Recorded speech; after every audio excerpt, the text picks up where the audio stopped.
Madam tube blockage అనేది మనకి తెలియదు సిమ్టమ్స్ సైన్స్లో. సో మేము ఎలా తెలుసుకోవచ్చు అని మీరు అడిగితే డెఫినెట్గా తెలుసుకోవచ్చు అండి. దాన్ని 3 పద్ధతుల్లో తెలుసుకోవచ్చు. అల్ట్రాసోనోగ్రఫీ ద్వారా, సోనోసాల్పింజియోగ్రామ్ అంటాము. సెకండ్ వచ్చి ఎక్స్రే ద్వారా హెచ్ఎస్జి అంటాము, హిస్టోసాల్పింజియోగ్రామ్. మూడోది లాప్రోస్కోపీ. ఈ 3 మెథడ్స్లో మనము ట్యూబ్ బ్లాక్ ఉందా లేదా, పనితీరు ఎలా ఉండేది తెలుసుకోవచ్చు. సో 100% గోల్డ్ స్టాండర్డ్ మెథడ్ అయితే మాత్రం డెఫినెట్గా లాప్రోస్కోపీ అండి. సో ఇందులోనైతేనే మనకి మ్యాక్సిమం అనేది డిటెక్ట్ అవుతుంది. సో మిగతా 2 టెస్ట్లో ఒక్కొక్కసారి మనము కన్ఫర్మ్ చేయలేమన్నమాట కొంత పర్సంటేజ్లో.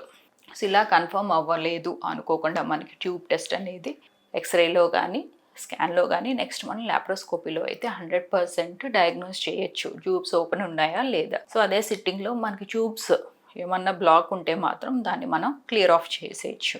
ఇన్ కేస్ మనకు క్లియర్ ఆఫ్ అవ్వట్లేదంటే డెఫినెట్గా అది మనం కపుల్కి ఎక్స్ప్లెయిన్ చేస్తామండి. సో ఎక్స్ప్లెయిన్ చేసిన తర్వాత వాళ్ళు దాన్ని బట్టి వేరే ఫర్దర్ ట్రీట్మెంట్స్కి అనేది వెళ్ళొచ్చు.